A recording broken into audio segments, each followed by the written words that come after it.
রব্বুল আলামিন পৃথিবীতে যা সৃষ্টি করেছেন, ইযা কানা লাইলাতুন নিসফি মিন শাবান, শাবান মাসের অর্ধেক রাত অর্থাৎ শবে বরাত রাত যখন আসে, ফায়াগফিরু লিজামিআ খালকিহি, অসংখ্য আল্লাহর বান্দা বান্দীদেরকে আল্লাহ রাব্বুল আলামিন এই রাতে ক্ষমা করে দেন। সুবহানাল্লাহ। তবে আল্লাহর হাবিব বলেন, ইল্লা লিমুশরিকিনা ওয়া মুশাহিনিন, দুই শ্রেণীর মানুষকে আল্লাহ রাব্বুল আলামিন এই রাতে ক্ষমা করেন। ইল্লা লিমুশরিকিনা ওয়া মুশাহিনিন, এক নম্বর হলো যারা মুশরিক, যারা শিরিক করে, যারা কুফরি করে, তাদেরকে আল্লাহ কি করবেন না? মাফ করবেন না। আও মুশাহিনিন, যার অন্তরের ভিতরে ঘৃণা আছে, হিংসা আছে, অহংকার আছে, আল্লাহ তার এই রাতে কি করবেন না? মাফ করবেন না। তাহলে হাদিসের ভাষ্য অনুযায়ী আমরা পেয়ে গেলাম শবে বরাতের রাতে আল্লাহ রাব্বুল আলামিন দুই শ্রেণীর মানুষ ছাড়া বাকি সবাইকে ক্ষমা করে দেন। ইল্লা লিমুশরিকিনা ওয়া মুশাহিনিন, প্রত্যেকটা মানুষের ভিতরে হিংসা, ঘৃণা, অহংকার এগুলো আছে না নাই? আছে। তবে এগুলো আমাদের অন্তর থেকে দূর করে দিতে হবে। হিদ্দুন ওয়া কুরহুন, হিংসা, ঘৃণা, অহংকার এগুলো মন থেকে দূর করে দিতে হবে। কারণ আজকে ভাই ভাই কথা কাটাকাটির কারণে এক ভাই আরেক ভাইকে একবারে দু চোখ দিয়ে দেখতে পারে না, আছে না নাই? এই নসিহত পর্যন্ত করে সন্তানদেরকে, আমি যখন দুনিয়ার জমিন থেকে চলে যাব তোমার কাকা যেন আমার মরা মুখটাও না দেখে, আছে না নাই? তোমার কাকা যেন আমার মরা মুখটাও না দেখে, দেখাবা না। কত হিংসা নিয়া, কত ঘৃণা নিয়ে এই কথাটি বলে। আপনি এই কথাটি কেন বলে যাচ্ছেন? এই হিংসার কারণে, ঘৃণার কারণে তো আল্লাহ আপনাকে কখনো কোশ্চিন কালো ক্ষমা করবে না। হিদ্দুন ওয়া কুরহুন, এই হিংসা, ঘৃণা, অহংকার মন থেকে দূরে সরাই দিতে হবে। কারণ আজকে ঘৃণার কারণে, হিংসার কারণে মানুষের অধঃপতন। আমার সমবয়সী একজন বাড়ি করে ফেলেছে, গাড়ি নিয়ে ফেলেছে, আমি কেন করলাম না, আমি কেন পারলাম না, এই কেন মানুষের ভিতরে হিংসাটা ঢুকায় দেয়। কথা বলেন ঠিক কিনা? এই কেন মানুষের ভিতরে হিংসা, ঘৃণা অন্তরে পোষণ করতে থাকে। এই ঘৃণা দূর হয়ে যাবে, হিংসা দূর হয়ে যাবে, ভাইয়ে ভাইয়ে মিলন হয়ে যাবে, ভাইয়ে ভাইয়ে মিল হয়ে যাবে। যদি আপনি সালাম বিনিময় করতে পারেন, সালাম দিতে পারেন। আল্লাহর হাবিব বলেন, খায়রুকুম ইউবদাউল্লাযী বিসসালাম, সালাম যদি কেউ আগে দেয় আল্লাহ তার সম্মান ইজ্জত কি করেন? বাড়ায় দেন। সালাম আজকে আমাদের মধ্যে সালামটা নাই। যুবকরা আজকে মুরব্বীদের দেখলে সালাম দেয় না, অসংখ্য মুরব্বীরাও সালাম দেয় না, যে তারা না আমার সালাম দিব, আমি কেমনে তাদেরকে সালাম দেয়, আছে না নাই? কিন্তু আল্লাহর নবী, বিশ্ব নবী, দু জাহানের সরদার, কুল কায়নাতের নবী, ছোট থেকে বড় সবাইকে দেখলে তিনি সালাম দিতেন। দেখলে কি দিতেন? সালাম দিতেন। আজ আমাদের মধ্যে থেকে সেই সালামটা উঠে গেছে। আমি আপনাদেরকে সালাম দিলাম, আসসালামু আলাইকুম ওয়া রাহমাতুল্লাহি ওয়া বারাকাতুহু, আপনাদের উপর আল্লাহর রহমত শান্তি কি হোক, বর্ষিত হোক। আপনারাও বললেন ওয়া আলাইকুমুস সালাম ওয়া রাহমাতুল্লাহ, আপনার উপর আল্লাহর রহমত বরকত বর্ষিত হোক। এই সালামের মাধ্যমে আল মুসলিম ওয়া আখুল মুসলিম, এক মুসলমান ভাই আর এক মুসলমানের জন্য আমরা কি করতেছি? দোয়া করতেছি। কিন্তু এই দোয়া, এই সালাম আমাদের মধ্য থেকে উঠে গেছে। আজকে যুবকরা মুরব্বীদেরকে সালাম দেয় না, মুরব্বীরাও তাকায় থাকে, তারা নিয়ে আমার সালাম দেয়, আছে না নাই? সালাম দিবেন, সালাম দিলে নেকি আছে না নাই? বলেন, সালাম দিলে কয় নাকি? সালাম দিলে কয় নাকি? 90 নাকি। সালাম দিলে কত নাকি? আর সালাম যিনি নিবেন তিনি কত নাকি পাবেন? এখন আপনাদেরকে আমি সালাম দেই, আসসালামু আলাইকুম ওয়া রাহমাতুল্লাহি ওয়া বারাকাতুহু। আমি পেলাম কত নাকি? আপনারা পেলেন কত নাকি? 10 নাকি। আসসালামু আলাইকুম ওয়া রাহমাতুল্লাহি ওয়া বারাকাতুহু, আমি আপনাদের জন্য দোয়া করলাম, আল্লাহ তাআলা আপনাদের উপর আল্লাহর রহমত, বরকত, শান্তি কি হোক, বর্ষিত হোক। আপনারাও আমাকে ফিরায় দোয়া করে দিন। এই সালামটা দেন। সালাম দিলে অন্তর থেকে অহংকার, হিংসা, ঘৃণা, বিদ্বেষ এগুলো দূর করে দেবেন কে? সাহাবায়ে কেরাম রিদওয়ানুল্লাহি আলাইহিম আজমাইন, তিনারা সালামের প্রতিযোগিতা করতেন, তিনারা সালামের প্রতিযোগিতা করতেন। আমি আমার একজন মুসল্লির কথা আপনাদেরকে বলি। হাজী কাদের সাহেব গোপীনাথপুর বাড়ি, আজ দুনিয়ার থেকে চলে গেলেন। কখনো আগে আমি ওনাকে সালাম দিতে পারি নাই, আমাকে দেখলেই উনি আগে সালাম দিতেন। সুবহানাল্লাহ বলেন। আমাকে দেখলেই সালাম দিয়ে দিতেন। আমি কি সালাম দেবো, আমাকে দেখছে দূর থেকে সালাম দিতেন। উনি যেই কোনো মানুষকে আগে আগে সালাম দেওয়ার চেষ্টা করতেন।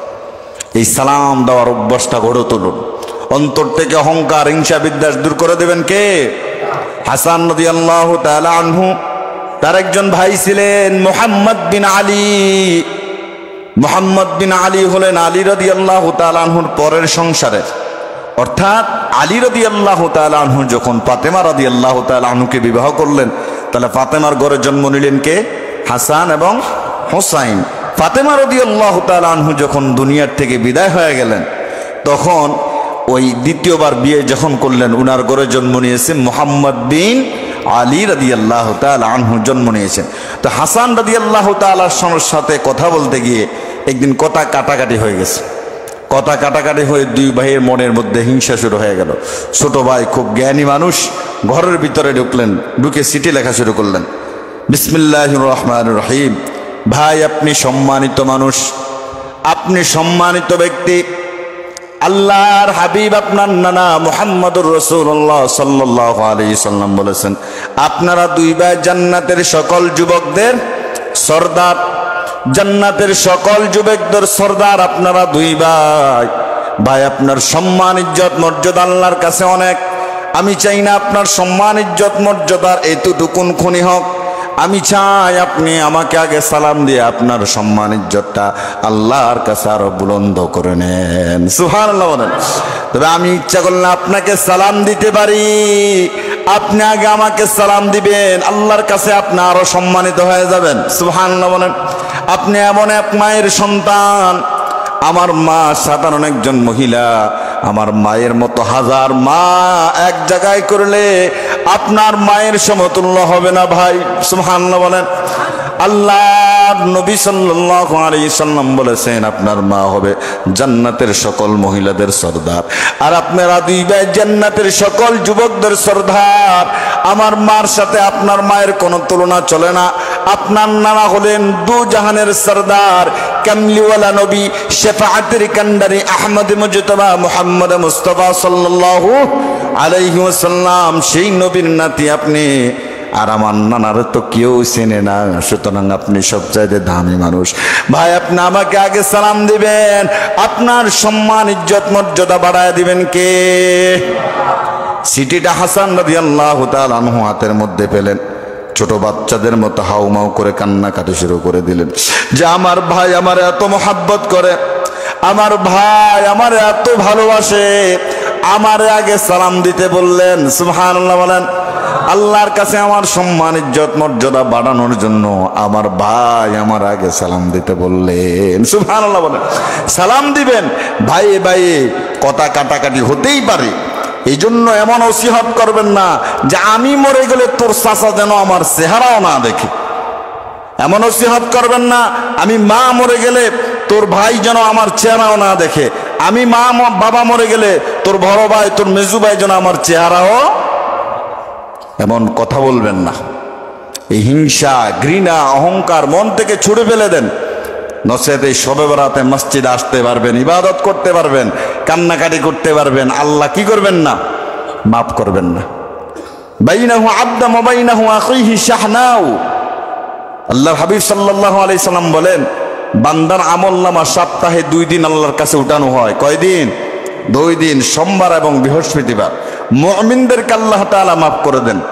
ওয়া বাইনা শাহনাউ, ওই ভাইগুলোকে আল্লাহ মাফ করবেন না যাদের অন্তরের ভিতরে কি আছে? হিংসা আছে, যতক্ষণ না তারা আল্লাহর দিকে ফিরে আসে। তো হিংসাকে মনের ভিতরে পোষণ করব না দূর করে দেব? বলেন, মনের ভিতরে পোষণ করব না মন থেকে দূর করে দেব? তাহলে আমরা 1 নাম্বার পেলাম, হিংসা বিদ্বেষ থাকলে শবে বরাতের রাতে আল্লাহ কি করবেন না? মাফ করবেন না। 2 নম্বর, ইল্লা লিমুশরিকিন, যারা আল্লাহর সাথে শিরিক করে, অংশীদার স্থাপন করে, মুশরিকদেরকে আল্লাহ কি করবেন না? মাফ করবেন না। সমাজের রন্দে রন্দে আজ শিরিক বেদাত ছড়িয়ে পড়েছে। সমাজের রন্দে রন্দে আজ শিরিক বেদাত ছড়িয়ে পড়েছে। প্রত্যেকটা মানুষ শিরিকের সাথে আমরা জড়িত। কথা বলেন ঠিক কিনা? কারণ শিরিক যার ভিতরে থাকবে আল্লাহ তাআলা তাকে কঠিন কালো ক্ষমা করবেন না। একটা শিরিক এমন যে সমস্ত ক্ষমতার উৎস হলো জনগণ। নাউজুবিল্লাহ বলেন। সমস্ত ক্ষমতার উৎস কি জনগণ? সমস্ত ক্ষমতার উৎস কে? আল্লাহ রাব্বুল আলামিন পৃথিবীর সমস্ত মানুষের রূহগুলো যখন কবজ করা হয়ে যাবে, আজরাইল আলাইহিস সালাতু ওয়াস সালামকে বলবে, আজরাইল আর কে আছে? আজরাইল আলাইহিস সালাতু ওয়াস সালাম বলবে, রব্বুল আলামিন আপনার আরশ বহনকারী 4 জন ফেরেশতা রয়েছে, ইসরাফিল, মিকাইল, জিবরাইল, 3 জনের রূহ কবজ করা হবে। এবার আল্লাহ রাব্বুল আলামিন বলবে, আজরাইল আর কে আছে? আজরাইল ডেকে বলবে, রব্বুল আলামিন আমি আর আপনি ছাড়া কেউ নাই। আল্লাহ রাব্বুল আলামিন বলেন, আমুতু ইয়া আজরাইল, আজরাইল তুইও মরে যা। আজরাইলও মরে যাবে। এবার আল্লাহ রাব্বুল আলামিন বলবেন, ফাহাল মিনাশ শারীক, কে আছো দুনিয়ায় আমার সমকক্ষ নিজেকে বানাইছো? কে আছো যারা দুনিয়ায় শিরিক করেছো? কে আছো দুনিয়ায় আমার সামঞ্জস্য বানাইছো? কেউ সেদিন কথা বলবে না, চুপচাপ সবাই দাঁড়ায় থাকবে, সবাই দাঁড়ায় থাকবে। আল্লাহ বলবেন, আইনা শাজারাতুন, কোথায় সেই গাছগুলো, কোথায় সেই ক্ষমতাবান মানুষগুলো, কোথায় সেই পাওয়ারওয়ালা মানুষগুলো? সেদিন কেউ কোনো কথা বলবে না। কোরআনের ভাষায় আল্লাহ রাব্বুল আলামিন বলেন, লিমানিল মুলকুল ইয়াউম লিল্লাহিল ওয়াহিদিল কাহ্হার, আজকে সমস্ত ক্ষমতার মালিক তিনি হলেন, তিনি কে? সমস্ত ক্ষমতার মালিক, সর্বমোম ক্ষমতার মালিক হলেন আমার আল্লাহ। সেদিন কেউ কোনো কথা বলবে না, কেউ কোনো আওয়াজ করবে না। যারা বলেছেন সমস্ত ক্ষমতার মালিক আমি, সমস্ত ক্ষমতার মালিক জনগণ, দুনিয়ায় পাওয়ার খাটাইছেন, আয়নাঘর বানায়া মানুষকে দিনের পর দিন আয়নাঘরের মধ্যে শাস্তি দিয়েছেন, সেদিন তারা আর কোনো কথা বলবে? অন্তর থেকে শিরিক দূর করে দেন, হিংসা বিদ্বেষ দূর করে দেন, নচেত এই শবে বরাতের রাত আপনি মাপ পাবেন না। তাহলে আমরা পেয়ে গেলাম ফায়াগফিরু লিজামিই খালকিহি, আল্লাহর অসংখ্য বান্দাদেরকে এই রাতে মাফ করবেন। 2 শ্রেণীর মানুষকে আল্লাহ তাআলা মাফ করবেন না। 1 নম্বর হলো ইল্লা লিমুশরিকিনা ওয়া মুশাহিনিন, যারা শিরিক করে অন্তরের ভিতরে হিংসা বিদ্বেষ রয়েছে, এই 2 শ্রেণীর মানুষকে আল্লাহ রাব্বুল আলামিন শবে বরাতের রাতে কি করবেন না? মাফ করবেন না। বাকি সবাইকে আল্লাহ মাফ করে দিবেন। কারণ আল্লাহ রাব্বুল আলামিন প্রথম আসমানে আসবেন, এসে বান্দাদেরকে ডেকে ডেকে বলবেন, কে আছো জীবনে গুনাহ করেছো, আমি আল্লাহর কাছে চাও, আমি আল্লাহ মাফ করে দেব। কে আছো অভাব অনটনে, আমি আল্লাহ রিজিক বাড়ায় দেব। কে আছো অসুস্থ, আমি আল্লাহ সুস্থতার নিয়ামত দান করব। আল্লাহ রাব্বুল আলামিন আলা কাযা হাত্তা ইয়াতলুআল ফাজর, ফজরের আগ পর্যন্ত বান্দাকে ডাকতে থাকেন, আর বান্দা নাকে তেল দিয়া হুফায়া হুফায়া ঘুমাতে থাকে, ঠিক কি না? আল্লাহ বান্দাকে ডাকে, বান্দা আয় আমি তোরে মাফ করব। বান্দা বলে, মাফ করা লাগতো না, আমি ঘুমাই। মাফ করা লাগতো না, আমি আগে ঘুমাই। শবে বরাতের রাতে আল্লাহর ইবাদতে মশগুল থাকবেন তো ইনশাল্লাহ? আসবেন তো সবাই মসজিদে ইনশাল্লাহ? আল্লাহ সবাইকে কবুল করুক, আমিন বলেন। শবে বরাতের আরেকটা ফজিলত হলো, আম্মা জান আয়েশা রাদিয়াল্লাহু তাআলা আনহা বর্ণনা করেন যে আমি যখন আমার ঘরের মধ্যে শোয়া, এমন সময় আল্লাহর নবী সাল্লাল্লাহু আলাইহি সাল্লাম আসলেন। আসার পরে জামা মোবারকটা খুললেন, খোলার পরে আবার পুনরায় গায়ে দিয়ে তিনি চলে গেলেন। তখন আমার ইজ্জতে একটু লাগলো, আমার একটু অসম্মান বোধ হলো যে রাসূল আসলেন, আবার আমার ঘর থেকে মনে হয় যেন আমাকে আজকে পছন্দ হয় নাই, চলে গেলেন। আম্মা জান আয়েশা খোঁজার জন্য বের হলেন, তালাশ করার জন্য বের হলেন। আল্লাহ নবী সাল্লাল্লাহু আলাইহি ওয়াসাল্লামের অন্যান্য বিবিদের ঘরে গিয়ে দেখলেন সেখানে আছে কিনা, দেখেন গিয়ে সেখানেও নাই। আল্লাহ নবী কোথায় গেলেন? খুঁজতে খুঁজতে দেখেন জান্নাতুল বাকিতে, সুবহানাল্লাহ বলেন। আল্লাহ নবী জান্নাতুল বাকিতে সমস্ত শহীদদের জন্য, সাহাবীদের জন্য, সারা পৃথিবীর মুমিন মুসলমানের জন্য আল্লাহ নবী দোয়া করতেছেন, সুবহানাল্লাহ বললেন না?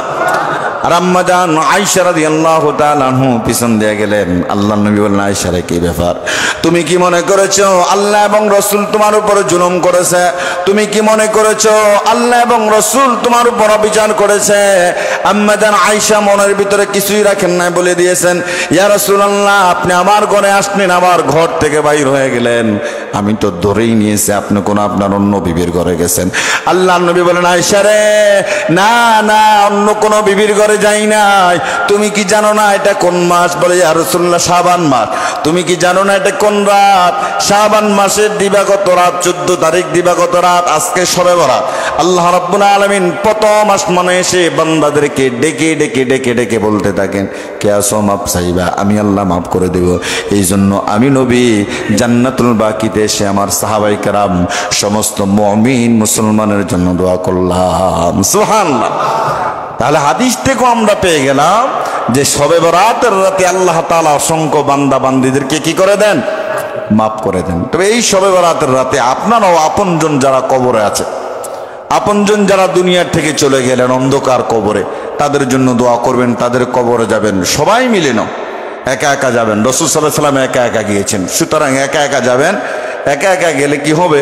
কবরগুলা দেখলে অন্তরে একটু ভয় আসবে, কবরগুলা দেখলে অন্তরে একটু ভয় আসবে। এই জন্য যাবেন, তাদের জন্য দোয়া করবেন, নিজেরাও আল্লাহর কাছে চাইবেন আল্লাহ যেন এই রাত্রিতে আমাদেরকে কি করে দেয়?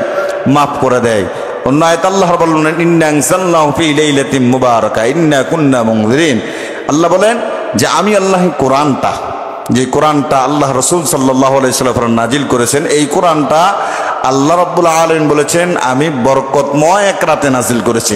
কেউ কেউ বলেন বরকতময় বলতে শবে বরাতকে বোঝায়ছে না, এই কোরআনটা নাজিল হয়েছে ইন্না আনজালনাহু ফি লাইলাতিল কদরি, কদরের রাতে। শাহরু রমাদান আল্লাযী উনজিলা ফীহিল কোরআন, রমজান মাসে কি নাজিল হয়েছে? কোরআন নাজিল হয়েছে। অসংখ্য ওলামায়ে কেরাম আমরা দেখি যে তারা বলে বরাতের রাতেও কিছু অংশ নাজিল হয়েছে, বাকি অংশ রমজান মাসে শবে কদর পর্যন্ত নাজিল হয়েছে। আল্লাহ আমাদেরকে বুঝার মানার তৌফিক দান করে, সকলে পড়ে আমিন। লাইলাতুল বরাত নিসফু মিন শাবান, হায়াতে যদি আরেক বছর বাঁচেন তাহলেই না পেতেন। গত শবে বরাতে যারা আছে অনেকে এখানে নাই, অনেক মা বোনেরও বিদায় হয়ে গেছে, অনেক আল্লাহর বান্দারাও দুনিয়ার জমিন থেকে চলে গেছে। সুতরাং শবে বরাত আমাদের সামনে, আমরা সবাই মসজিদে আসবো, আল্লাহর ইবাদত করব, তাসবিহ তালাম করব।